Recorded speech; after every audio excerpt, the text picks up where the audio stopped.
2 से 3 ऐसी अपडेट्स हैं जो पुर्तगाल इमिग्रेशन ने लॉन्च किए, अनाउंस किए हैं रिसेंटली, और उनके बारे में डिस्कशन की जाएगी। हो डिपार्टमेंट है सेफ का, इसको 29 अक्टूबर को AIMA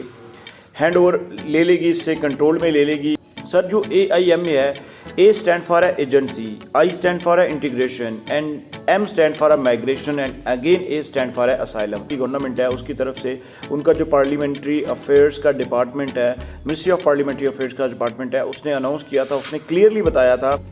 TRC कार्ड लेने के बाद जो पासपोर्ट का प्रोसेस है वो इंतहाई आसान और इजी करने जा रहे हैं। ये लोग बहुत ज़्यादा आसान और उसको इजी करने जा रहे हैं। Hi guys, welcome to my YouTube channel, welcome to another interesting vlog. एक नई इन्फॉर्मेटिव इंटरेस्टिंग वीडियो लेके मैं आप लोगों के पास आया हूँ। इस वीडियो में हम लोग 2 से 3 ऐसी अपडेट्स हैं जो पुर्तगाल इमिग्रेशन ने लॉन्च किए, अनाउंस किए हैं रिसेंटली, और उनके बारे में डिस्कशन की जाएगी। हो सकता है जब तक ये वीडियो आपके पास पहुँचे तब तक वो जो अपडेट्स हैं उनको 2 दिन 3 दिन या 1 वीक मैक्सिमम हो चुका हो, क्योंकि वीडियो शूट होने के बाद एडिटिंग प्रोसेस की तरफ जाती है, तो इस वजह से might be possible a kind of delay can be happen. अब वो अपडेट कौन सी हैं, उसमें सबसे पहली चीज़ ये है कि आप मेरी स्क्रीन पे देख सकते हैं कि सेफ जो डिपार्टमेंट है वो ऑलरेडी अनाउंस किया गया था 22 नवंबर में, नवंबर 2022 की मैं बात कर रहा हूँ। उसमें उन्होंने अनाउंस किया था कि जो सेफ का डिपार्टमेंट है इसको मर्ज कर दिया जाएगा APMA में। अभी यहाँ पे एक अनाउंसमेंट कर दी गई है कि जी ये जो डिपार्टमेंट है सेफ का, इसको 29 अक्टूबर को AIMA हैंड ओवर ले लेगी, इससे कंट्रोल में ले लेगी, या ये मर्ज हो जाएगा, या इसके जो फंक्शंस है वो कम्प्लीटली हैंड ओवर या डिलीवर्ड हो जाएंगे सेफ के इनटू दी AIMA। सबसे पहली बात यह है कि ये AIMA है क्या, फिर इसकी डिटेल डिस्कशन करते हैं, इसका फ़ायदा क्या है और इससे बेनिफिट क्या मिलेगा उन लोगों को जो ऑलरेडी पुर्तगाल में हैं, उन लोगों को जिनके TRC कार्ड प्रोसेसिंग सिस्टम चल रहे हैं, उन लोगों को कि जिन्होंने अपनी फैमिली को लेके आना है, या उन लोगों को इसका क्या बेनिफिट मिलेगा जो अभी नए जा रहे हैं वहाँ पे और जाके अपनी फ़ाइल लॉक करवा रहे हैं। तो इस कंप्लीट टॉपिक पे डिटेल डिस्कशन करने के लिए जितने भी लोग हमारे चैनल को देख रहे हैं, जो लोग नए हैं चैनल पे, मेरी उनसे रिक्वेस्ट है सर काइंडली चैनल को सब्सक्राइब कीजिए, वीडियो को लाइक कीजिए, वीडियो अच्छी लगे तो ज़रूर शेयर कीजिएगा उन लोगों तक जिनको इसकी ज़रूरत होती है। और जो लोग भी चैनल पर नए हैं वो इसलिए भी सब्सक्राइब करके रखा करें सर कि जितनी भी ज़्यादा नई इन्फॉर्मेशन है all over the world with respect to travelling point of view, जो लोग ट्रैवल एंड टूरिज्म के पॉइंट ऑफ व्यू से देखते हैं, इमिग्रेशन पॉइंट ऑफ व्यू से देखते हैं, या फिर वो इस पॉइंट ऑफ व्यू से भी चैनल को एक्सप्लोर करते हैं, जिसमें एक नई नई दुनिया के व्लॉग और बाकी चीज़ें आपको देखने के लिए मिलती हैं। तो आप चैनल को सब्सक्राइब करके रखिएगा। आने वाले दिनों में कुछ इंटरेस्टिंग वीडियोस लेके मैं आप लोगों के लिए आ रहा हूँ। अब AIMA सर सबसे पहले है क्या? सर जो AIMA है, A stand for agency, I stand for integration and M stand for migration and again A stand for asylum. तो ये एजेंसी है इंटीग्रेशन, माइग्रेशन एंड असाइलम।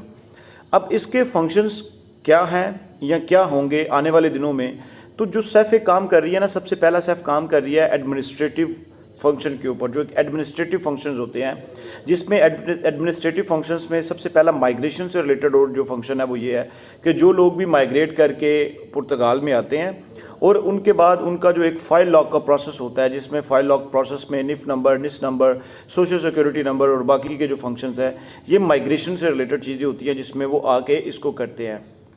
अब जो लोग असाइलम अप्लाई करते हैं, असाइलम का तरीकाकार होता है, तो उनके साथ भी जो चीज़ें एफिलिएटेड होंगी वो भी सेफ से रिलेटेड जो चीज़ें हैं वो भी हैंड ओवर कर दी जाएंगी AIMA में। अब जो मेजर डिस्कशन है, जिसके ऊपर हम लोग मेजर डिस्कशन करने जा रहे हैं इस वीडियो में, वो है जी सर आपका TRC कार्ड। इससे पहले मैंने एक वीडियो बनाई थी जिसमें अनाउंस किया गया था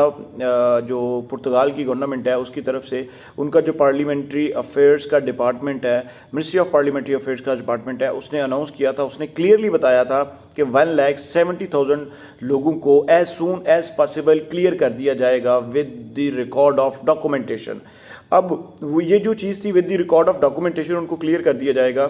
ये क्या चीज़ थी कि उन्होंने कहा था कि जितने भी लोग पेंडिंग पे हैं उनको क्लियर कर दिया जाएगा। यही वो चीज़ थी जिसका मैं बार बार अपनी बाकी वीडियोस में भी डिस्कशन कर रहा था कि इन लोगों को as soon as possible clear किया जाएगा, बैकलॉग कम हो जाएगा, हैंड ओवर का प्रोसेस आसान हो जाएगा। अब ये जो हैंड ओवर का प्रोसेस है ये 29 अक्टूबर इसकी एक डेडलाइन दे दी गई है। इससे पहले जो स्टाफ था, वो जितना भी स्टाफ था वहाँ पे वो अंडर ट्रेनिंग था, वो ट्रेनिंग कर रहा था और चीज़ों को अंडरस्टैंड कर रहा था। सर जब भी हैंड ओवर का प्रोसेस होता है, मैं इसमें एक चीज़ ऐड करना चाहता हूँ, आप लोगों को बताना चाहता हूँ कि हैंड ओवर का प्रोसेस जब स्टार्ट होता है तो उससे पहले चीज़ों को फर्स्ट अंडरस्टैंड किया जाता है कि ऑलरेडी जो डिपार्टमेंट काम कर रहा है उसके फंक्शंस क्या हैं, उन फंक्शंस के अकॉर्डिंग हर डिपार्टमेंट इंटरनली अपनी चीज़ों को इंटरलिंक्ड करता है और अपनी ड्यूटीज़ को अंडरस्टैंड करता है कि ये जो डिपार्टमेंट था पहले एक सेफ का, ये सारे काम यही कर रहा था, IRN के काम भी यही कर रहा था, फिर इसके बाद PG जिसको पुलिस जुडिशरी कहते हैं उसके काम भी यही कर रहा था। तो इसको जब फंक्शनलाइज करते हैं, स्टेप बाय स्टेप इसको डिफ्रेंशिएट करते हैं, तो उसमें जो लोग ड्यूटी वाइज होते हैं, कैटेगराइज उनको किया जाता है, तो तब जो ड्यूटीज़ एंड रिस्पॉन्सिबिलिटीज़ आती हैं वो स्टेप बाय स्टेप चल रही होती हैं। तो अब वो पॉइंट आप पहुंचा है, अब वो पॉइंट आ गया है कि 29 अक्टूबर को जो सेफ का डिपार्टमेंट है वो चेंज होने जा रहा है AIMA में। इसका सबसे बड़ा और मेजर जो एक बेनिफिट होगा वो ये होगा कि TRC card with in 6 month की ब्रैकेट में ये लोग लेके आने जा रहे हैं। सर मेरी इस बात को आप रिकॉर्ड करके रखिएगा, इंशाल्लाह आप इस चीज़ को ज़रूर देखिएगा कि TRC card with in 6 month की ब्रैकेट में ये लोग लेके आने जा रहे हैं।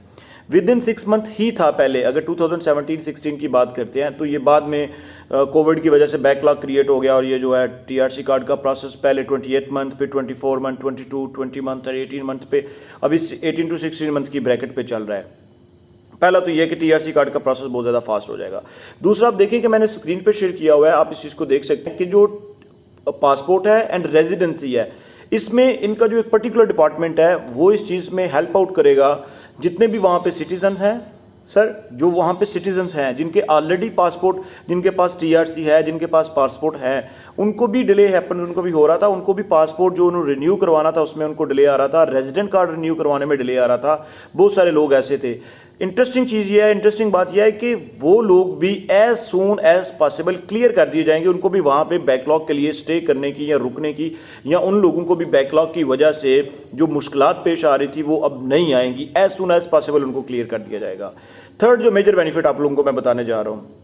TRC कार्ड लेने के बाद जो पासपोर्ट का प्रोसेस है वो इंतहाई आसान और इजी करने जा रहे हैं, ये लोग बहुत ज़्यादा आसान और उसको इजी करने जा रहे हैं। फोर्थ ये है कि वहाँ पे जो एक जॉब का एक बहुत बड़ा एक हब क्रिएट हुआ था कि अनएम्प्लॉयमेंट का, वो ओवरकम हो जाएगा जब ये इशू सॉर्ट आउट होगा। जो वाइट कॉलर जॉब है जो लोगों को नहीं मिल रही थी, वो सारी की सारी वाइट कॉलर जॉब जो है ना वो मिलना शुरू हो जाएगी, क्योंकि आपके पास रेजिडेंस कार्ड होगा तो आप इस चीज़ को ज़्यादा क्लैरिटी से एक्सप्लेन कर सकते हैं अपनी उन कंपनीज़ के साथ जाके जिनको आपकी ज़रूरत होती है। काफ़ी सारे लोग ऐसे थे जिनका इंटरव्यू भी होता था, जॉब भी डन हो जाती थी, लेकिन उनको जॉब इस पॉइंट पे आके नहीं मिलती थी। उसकी सिर्फ और सिर्फ एक जो रीज़न थी वो रीज़न यही होती थी कि जी उनके पास वहाँ की TRC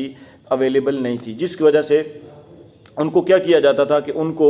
अगेन बैकअप पे लगा दिया जाता था या अगेन वेटिंग लिस्ट में लगा दिया जाता था कि जी आप जैसे ही क्लियर होके आएंगे फिर उसके बाद जो है ना इस चीज़ को क्लियर किया जाएगा। एक लास्ट पे एक और मेजर बेनिफिट यह है कि इस डिपार्टमेंट के आने से कि जिन लोगों की 5 लाख होंगी 2023 में, उनका TRC कार्ड का प्रोसेस जो है वो लेस देन 10 मंथ्स का होगा इंशाल्लाह। होपफुली ये चीज़ें हैं जो एक डिस्कशन के बाद, जो अंडरस्टैंडिंग के बाद सामने आई हैं। अब एक क्वेश्चन ये था कि जी 1,70,000 लोगों को TRC कार्ड देंगे या पेपर देंगे, it is not confirmed, but मेरे कुछ सोर्सेज के थ्रू मुझे सुनने को मिला है कि वो एक पेपर दे रहे हैं। ठीक है, मैंने ये कहा है कि कन्फर्म नहीं है, लेकिन मेरा जो एक इंटरनल सोर्स है उसके थ्रू मुझे जो चीज़ समझ में आई है वो मैंने आपको बताई है। तो एक इसके बाद आने वाली वीडियो में हम लोग ये डिस्कशन करेंगे, जो एक नई पुर्तगाल से रिलेटेड वीडियो आ रही है उसमें हम ये डिस्कस करेंगे कि ये जो AIMA है इसका सोशल सिक्योरिटी नंबर और इससे रिलेटेड बाकी के जो फैक्टर्स हैं उन पे क्या इंपैक्ट पड़ेगा। तो मिलते हैं एक नए इंटरेस्टिंग व्लॉग में, तब तक के लिए स्टे ब्लेस्ड, अपना ख्याल रखिएगा। इंस्टाग्राम ID RES को फॉलो कीजिएगा, अकाउंट को फॉलो कीजिएगा, चैनल को सब्सक्राइब कीजिएगा, वीडियो को लाइक कीजिएगा। तो मिलते हैं सर एक नए इंटरेस्टिंग व्लॉग में, तब तक के लिए स्टे ब्लेस्ड।